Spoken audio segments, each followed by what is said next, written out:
ഇപ്പോൾ എല്ലാ പ്രേക്ഷകർക്കും സ്വാഗതം. ഇപ്പം ഇന്നിപ്പോൾ നമ്മളെന്ന് വെച്ചാൽ നമുക്ക് വളരെ സ്പെഷ്യലായിട്ടൊരു അതായത് ഉച്ചയൂണിന് ഒരു വിഭവം ഒന്നുമല്ല, നമ്മളെ പായസം. അതും നമ്മൾ ആദ്യമായിട്ടാണ് ഇപ്പോൾ ഇവിടെ ഞാൻ ഉണ്ടാക്കുന്നത്. ഈ പായസം ഞാൻ ഉണ്ടാക്കുന്നത് അതായത് നമ്മളെ പരിപ്പ് പ്രഥമൻ, നമ്മളെ ശർക്കര പായസം, പരിപ്പ് പായസം, ചെറുപയർ പരിപ്പ്. അപ്പോൾ നമുക്ക് അതൊക്കെയാണ് ഇപ്പോൾ ഇന്നത്തെ വിശേഷങ്ങൾ. അത് കൂട്ടിയുള്ള ഊണാണ്. അപ്പോൾ നമ്മൾ ഇന്നത്തെ വീഡിയോ ഇവിടെ ആരംഭിക്കുക.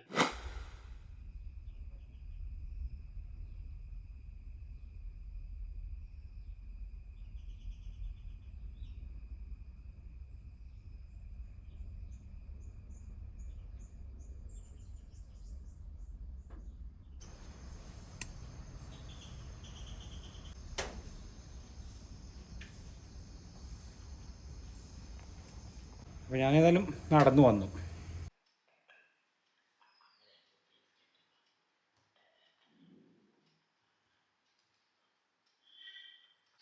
ചെറിയ നേന്ത്രപ്പഴമാണ്, നാടനാണിത്.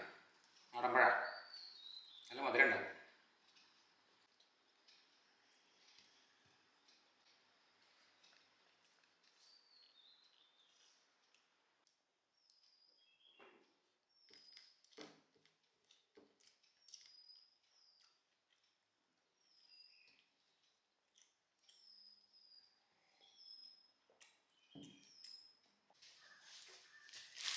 നമ്മൾ ഇന്നത്തെ പർച്ചേസ്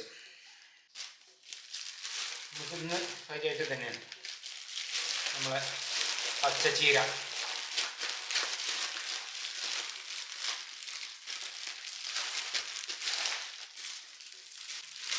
പച്ചമുളകിൻ്റെ നീളം കണ്ടില്ലേ, ഈ നീളമാണ്. അപ്പോൾ ചീര, പച്ചച്ചീര, മത്തൻ, മാങ്ങ, ഈത്തപ്പഴം, കുമ്പളങ്ങ ഒരു കഷ്ണം, പച്ചമുളക്, പിന്നെ നമുക്കിന്ന് വളരെ സ്പെഷ്യൽ നമ്മളെ ചെറുപയർ പരിപ്പ് പായസത്തിലുള്ള, ഇതാണ് ഇപ്പം ഇന്നത്തെ സ്പെഷ്യൽ. നമ്മൾ ചീര അവിടെ ഉണ്ട്, അരിയാം. നല്ല പച്ചച്ചീരയാണ്.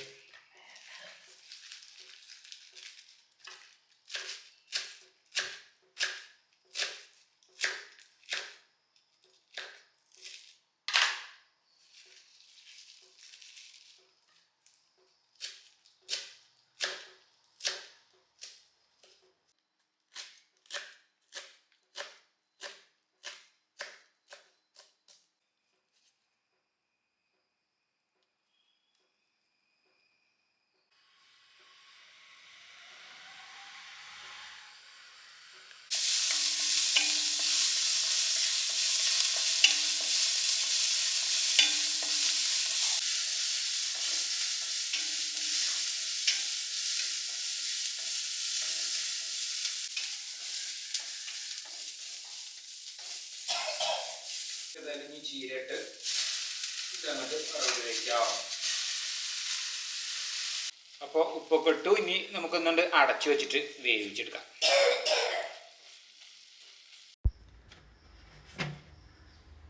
അപ്പോൾ നമ്മളെ ചീര വറവിൽ വേവിച്ചത് കണ്ടോ. ഇപ്പൊക്കെ നമ്മൾ വെള്ളമൊന്നും ചേർക്കാതെ തന്നെയാണ് അടച്ചു വെച്ച് വേവിച്ചെടുത്തത്. കടല വറുത്തത് ഇവിടെ ഉണ്ട്. പിന്നെ ഇതാ ഈത്തപ്പഴം. 10 മണി നേരത്തെ കഴിക്കണം ഒരു സ്പെഷ്യൽ സംഗതി ഇതാണ്. ഈത്തപ്പഴം കഴുകിയിട്ട് അതിൻ്റെ കുരു എടുത്തു.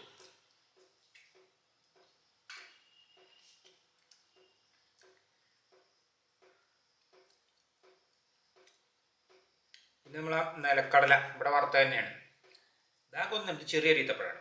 കുറച്ച് വലുതാണെങ്കിൽ നല്ല അങ്ങനെ എന്നിട്ട് ഇതാ ഇവിടെ അങ്ങനെ വെച്ചു കൊടുക്കുക.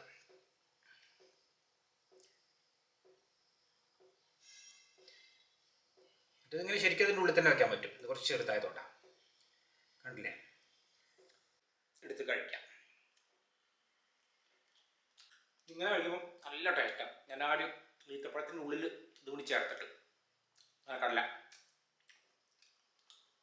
10 മണിക്ക് നിൽപ്പതാണ്. അധികമൊന്നുമില്ല, 1-2 മതി കഴിക്കുള്ളൂ. നമുക്ക് പിന്നെ സാധാരണ ഈത്തപ്പഴം അവിടെ കൊടുത്തു. അപ്പോൾ നമ്മൾ ചീര അതൊക്കെ ഇവിടെ റെഡിയായി. ഇനിയിപ്പോൾ എന്താ വെച്ചാൽ നമുക്ക് നമ്മളെ ഇന്നത്തെ സ്പെഷ്യൽ, അതായത് നമ്മളെ പായസം. ഇനി അതിനുള്ള കാര്യങ്ങൾ നോക്കാം. ഓരോന്ന് ഒരുക്കിയൊക്കെ റെഡിയാക്കി വെക്കട്ടെ. അപ്പം പിന്നെ അങ്ങനെ ഉണ്ടാക്കിയാൽ മതി. ഇനിയിപ്പോൾ അതേ ഉള്ളൂ.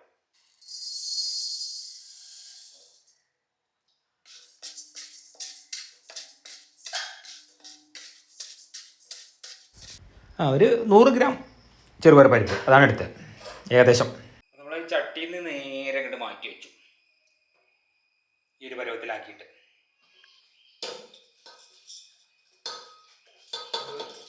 നമുക്കൊന്നാണ് വേവിച്ചെടുക്കാം കുക്കറിൽ.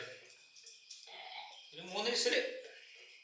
1-ാം പാല്, 2-ാം പാല്, ശർക്കരപ്പാനി, പിന്നെ പരിപ്പ് വേവിച്ച് എന്നിട്ട് ഉടച്ച് വെച്ചത്.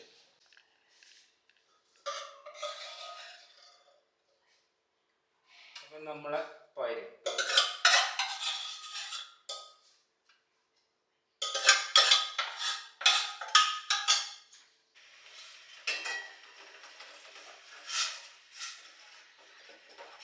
കുറച്ചുകൂടി വരല്ലേ.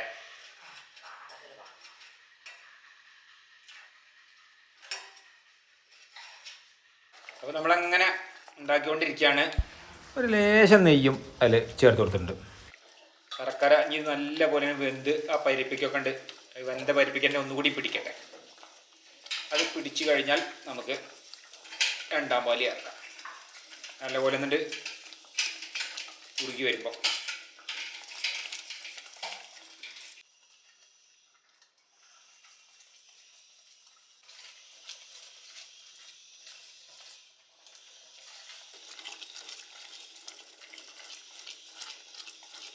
ഇനിയിപ്പോൾ നമുക്ക് 2-ാം പാല് അതൊന്നാണ്ട് ചേർത്ത് കൊടുക്കാം.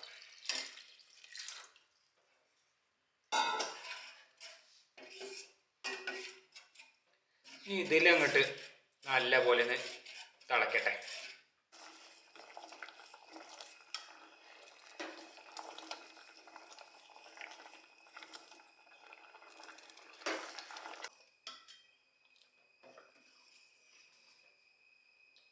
വളരെ കുറച്ച് എള്ളും കട്ടിയിൽ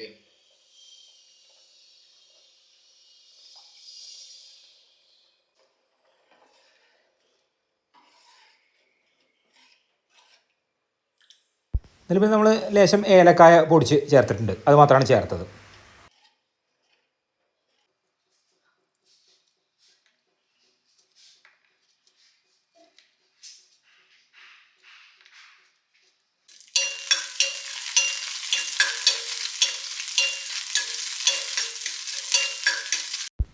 ഇനിയിപ്പോൾ നമ്മൾ അതിലേക്ക് നെയ്യിൽ വറവിടുകയാണ്. അതായത് നമ്മൾ തേങ്ങാക്കൊത്തും ഉണക്കമുന്തിരിയാണ്. അപ്പോൾ അണ്ടിപ്പരിപ്പൊക്കെ ഇടാം. ഇതിപ്പോൾ ഞങ്ങളിന്ന് അത് ഇട്ടിട്ടില്ല, അത്രയേ ഉള്ളൂ.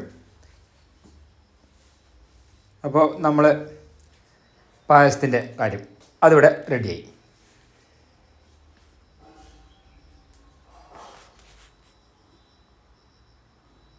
അപ്പോൾ നമ്മൾ പരിപ്പിൻ്റെ പായസം ഇവിടെ ഉണ്ടാക്കി കഴിഞ്ഞു. അപ്പോൾ നമ്മളെന്താ വെച്ചാൽ ഈ പരിപ്പ് പായസത്തിന് ഇപ്പം നമ്മൾ 2 പ്രാവശ്യം, അതായത് മുമ്പ് ഒരു ദിവസം നമ്മൾ ഇൻസ്റ്റൻറ്റ് പരിപ്പിൻ്റെ ആ ഒരു അങ്ങനെ പാക്കറ്റ് വരുന്നുണ്ടല്ലോ, അതുകൊണ്ട് ഉണ്ടാക്കി. ഇപ്പോൾ പിന്നെ നമ്മൾ ഫുള്ളായിട്ട് ഇവിടെ തന്നെ ഉണ്ടാക്കിയത്. നമ്മൾ ഒരു വീഡിയോയിലായിട്ട് നമ്മൾ ആകെ 2 പ്രാവശ്യം ഉണ്ടാക്കിയിട്ടുള്ളൂ. അങ്ങനെയാണ് പിന്നെ ഒരു ഓർമ്മ, മുമ്പ് ഉണ്ടാവില്ല. അപ്പോൾ നമ്മളെന്ന് വെച്ചാൽ ഞാൻ കുറേ ആയിട്ട് വിചാരിക്കുന്നത് പരിപ്പിൻ്റെ പായസം ഉണ്ടാക്കണം. അപ്പോൾ ഒന്നാമെന്ന് വെച്ചാൽ ഇത് കുറച്ചിങ്ങനെ എല്ലാ അറേഞ്ച്മെൻറ്റും കാര്യങ്ങളൊക്കെ ആക്കൽ അതിൻ്റെ ഒരു ഇതുകൊണ്ടാണ്. പക്ഷേ എന്ന് വെച്ചാൽ എനിക്ക് ചെറുപ്പം മുതൽക്ക് ഏറ്റവും ഇഷ്ടപ്പെട്ട പായസം അതായത് പരിപ്പിൻ്റെ പായസം, അല്ലെങ്കിൽ ഈ ശർക്കര പായസം. ഇത് 2 കഴിക്കുള്ളൂ. ഈ നമ്മൾ ചെറുപ്പത്തിലൊന്നും സേമിയ, അട ഇതൊന്നും കഴിക്കില്ല. എന്നുവെച്ചാൽ പാല് പറ്റില്ല. പിന്നെയാണ് അത് കഴിച്ച് ശീലമായത്. അപ്പം എന്ന് വെച്ചാൽ അന്ന് മുതൽക്ക് ഇഷ്ടമുള്ള പായസമാണ് ഇത് നമ്മളെ പരിപ്പ് പ്രഥമൻ. ഏറ്റവും ഇഷ്ടമുള്ള പായസം അതാണ്. നമ്മളത് അങ്ങനെ ചില ഇപ്പം നമ്മളിപ്പോൾ ഇത് ഉണ്ടാക്കിയത് എൻ്റെ ഇതിലെങ്ങനെ വെച്ചാൽ, ഒന്ന് ഞങ്ങളെ തറവാട് വീടിൻ്റെ തൊട്ടടുത്ത് തന്നെ ഉണ്ട് നമ്മൾ കല്യാണത്തിനൊക്കെ പാചകം ചെയ്യുന്ന, അതായത് സദ്യ ദഹനക്കാരൻ ആയിട്ടുള്ള, അവരൊന്നും ജീവിച്ചിരിപ്പില്ല. നല്ല അടിപൊളിയായിട്ട്, അതായത് ഞങ്ങളെ നാട്ടിൽ തന്നെ പരിപ്പ് പായസത്തിൻ്റെ സ്പെഷ്യലിസ്റ്റാണ് ഉണ്ടാക്കാൻ. നമുക്ക് സദ്യക്ക് ആയിരക്കണക്കിന് ആളുകൾക്ക് ഉണ്ടാക്കുന്നതാണ്. അപ്പോൾ ഞങ്ങൾ നേരെ വീടിൻ്റെ അടുത്തല്ല. അപ്പോൾ ഞങ്ങൾ വീട്ടിലൊക്കെ എന്ത് ചടങ്ങുണ്ടെങ്കിലും, അതായത് നമ്മൾ പിന്നെ പിറന്നാള് അതുപോലുള്ള സാധാരണ കുറഞ്ഞ ആളുകൾ പങ്കെടുക്കുന്നു, അങ്ങനെയുള്ള നമ്മളെ ചടങ്ങുകൾ ഉണ്ടാക്കുമല്ലോ. അപ്പോൾ അതിനൊക്കെ പായസം വെക്കാൻ ഇപ്പോൾ അവരാണ് വന്നിരുന്നത്. അവരെന്നെ വിളിക്കാം. എന്നാൽ വീടിൻ്റെ തൊട്ടടുത്ത് വേണം. അവർ അത്രയും പരിപ്പിൻ്റെ പായസമാണെങ്കിൽ പിന്നെ ചോദിക്കേണ്ട ആവശ്യമില്ല, ഞാൻ അത്രയും പെർഫെക്റ്റാണ്. അപ്പോൾ അതൊന്ന്. പിന്നെ അമ്മ അതുപോലെ അച്ഛൻ്റെ പെങ്ങൾ അവരൊക്കെ, ഇപ്പോൾ പെങ്ങന്മാർ അവരൊക്കെ ഉണ്ടാക്കലുണ്ട് പരിപ്പിൻ്റെ പായസം വീട്ടിൽ. അന്നൊക്കെ കൂടുതലും ഉണ്ടാക്കിയിരുന്നത് പരിപ്പിൻ്റെ പായസമായിരുന്നു. അപ്പം എന്ന് വെച്ചാൽ അതുണ്ട്. പക്ഷെ അന്ന് തന്നെ ഞാനിത് നമ്മൾ കാണുന്നത് കണ്ട ഒരു ഓർമ്മ, ഊഹങ്ങൾ നമ്മൾ കാണുന്നത് കണ്ട ഒരു ഓർമ്മ, ഊഹങ്ങൾ ഉണ്ടാവുമല്ലോ നമുക്ക് എങ്ങനെയാണ്. അപ്പൊ ആ ഒരു അന്നത്തെ ആ ഒരു ഇത് ഓർമ്മ ഉണ്ട്. ആ ഉണ്ടാക്കുന്ന ചിലപ്പോൾ നമുക്ക് ആ പരിപ്പ് കുറച്ച് കടിക്കുന്ന രൂപത്തിലാണ്. നല്ല വെന്ത തന്നെയാണെങ്കിൽ എന്നാലും കുറച്ച് കടിക്കും. അങ്ങനെയാണ് കല്യാണത്തിലൊക്കെ ഉണ്ടാക്കിയിരുന്നത് അവര്. ഈ ഭാഗത്തൊക്കെ അങ്ങനെ തന്നെയാണ് കൂടുതലും കാണല് കല്യാണങ്ങൾക്ക്. അപ്പൊ ആ ഒരു കടിക്കുന്ന രൂപത്തിൽ. ഇപ്പൊ ചില ഭാഗത്ത് ചിലപ്പോൾ നല്ല പോലെ കണ്ട് എല്ലാം നല്ല ഉടഞ്ഞിട്ടായിരിക്കും. അപ്പൊ ഇത് കടിക്കുന്നുണ്ട്. അപ്പൊ ആ രൂപത്തിൽ തന്നെ നമ്മൾ ഇവിടെ ഉണ്ടാക്കിയിട്ടുള്ളത്. പിന്നെ പോരാത്തന്നെ ചില പിന്നെ ബാക്കി. അപ്പൊ ആ ഒരു ഏകദേശം ഒരു ഊഹം, ഓർമ്മ. അതും മുഴുവനായിട്ട് നമുക്ക് അന്നൊന്നും അത്ര അന്നത് ശ്രദ്ധിക്കില്ലല്ലോ. ചെറിയ കുട്ടികളാവുന്ന കാലത്താണ്. പിന്നെ കുറച്ച് മുതിർന്ന സമയത്തും എനിക്ക് ഓർമ്മ ഉണ്ട് അത് കണ്ടിട്ട്. പിന്നെന്താ വെച്ചാൽ ബാക്കി നമ്മൾ അമ്മേനോട്, പിന്നെ അമ്മ ഉണ്ടല്ലോ, അപ്പോൾ അമ്മയ്ക്ക് അറിയാലോ. അപ്പോൾ ആ ഒരു സംശയങ്ങൾ തീർത്ത് എന്തൊക്കെയായിരുന്നു അന്ന്, എങ്ങനെയൊക്കെയായിരുന്നു ഉണ്ടാക്കിയത്, ഞാൻ ഏകദേശം രൂപ. പിന്നെ നമ്മൾ മറ്റ് ഭക്ഷണങ്ങളൊക്കെ ഉണ്ടാക്കി ശീലമുള്ളവർക്ക്, അല്ലെങ്കിൽ വേറെ പായസങ്ങളൊക്കെ ഉണ്ടാക്കി ശീലമുള്ളതുകൊണ്ട് പിന്നെ ഇത് എളുപ്പം മനസ്സിലാവുമല്ലോ. ആദ്യമായിട്ടാണ് ഒരു ഭക്ഷണം ഉണ്ടാക്കല്ലോ. അപ്പൊ ആ ഒരു ഇതിൽ വെച്ചിട്ടാണ് ഇപ്പൊ ഉണ്ടാക്കിയത്. അപ്പൊ നമുക്ക് ഇനി എങ്ങനെയുണ്ട് കുടിക്കുമ്പോൾ നോക്കാം. എന്നാലും കണ്ടിട്ട് വലിയ കുഴപ്പമൊന്നുമില്ല. അപ്പോൾ അപ്പൊ അങ്ങനെയൊന്ന്. പിന്നെ ഒന്നാമത് നമുക്ക് ഇനി ഓണം വരികയാണല്ലോ. അപ്പൊ ഓണത്തിന് മുമ്പേ നമ്മളൊരു റിഹേഴ്സൽ എന്നുള്ള രൂപത്തിൽ ചിലപ്പോൾ അത്തത്തിന് ഉണ്ടാക്കണമെന്നുണ്ട്. അപ്പൊ അങ്ങനെ അപ്പൊ അങ്ങനെയാണ്. അപ്പൊ ഈ ഒരു പായസം ഞാൻ അങ്ങനെ, അപ്പൊ അന്നത്തെ ഒരു പണ്ട് കുടിച്ചിരുന്നൊരു ഓർമ്മ. അത് ഭയങ്കര ടേസ്റ്റ് ആയിരുന്നു അന്നാ ഉണ്ടാക്കിയിരുന്നത്, കല്യാണങ്ങൾക്കൊക്കെ ഉള്ള പായസം. ഇനിയിപ്പോ നമുക്ക് ഊണ് കഴിക്കാൻ സമയമാവട്ടെ, അപ്പോൾ കഴിക്കാം.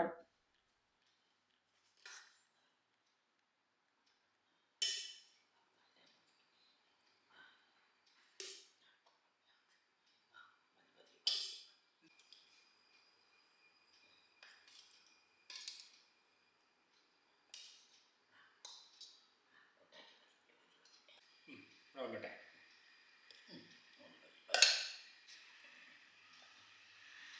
അപ്പോൾ നമ്മളെ ചീര, പിന്നെ സാമ്പാറാണ്. അങ്ങനെ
നമ്മളെ പായസം.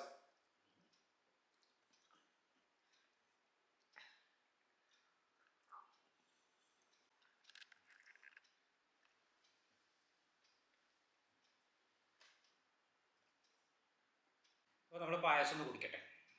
എനിക്ക് ഏറ്റവും ഇഷ്ടപ്പെട്ട പായസമാണ് പരിപ്പ് പായസം.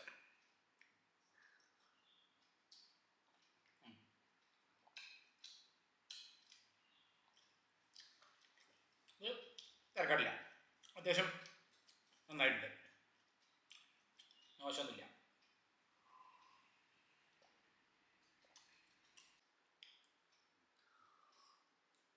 ഇന്നത്തെ വീഡിയോ ഇവിടെ അവസാനിക്കുകയും നമുക്കടുത്ത പുതിയൊരു വീഡിയോ ഇട്ട് ഉടൻ തന്നെ കാണാം.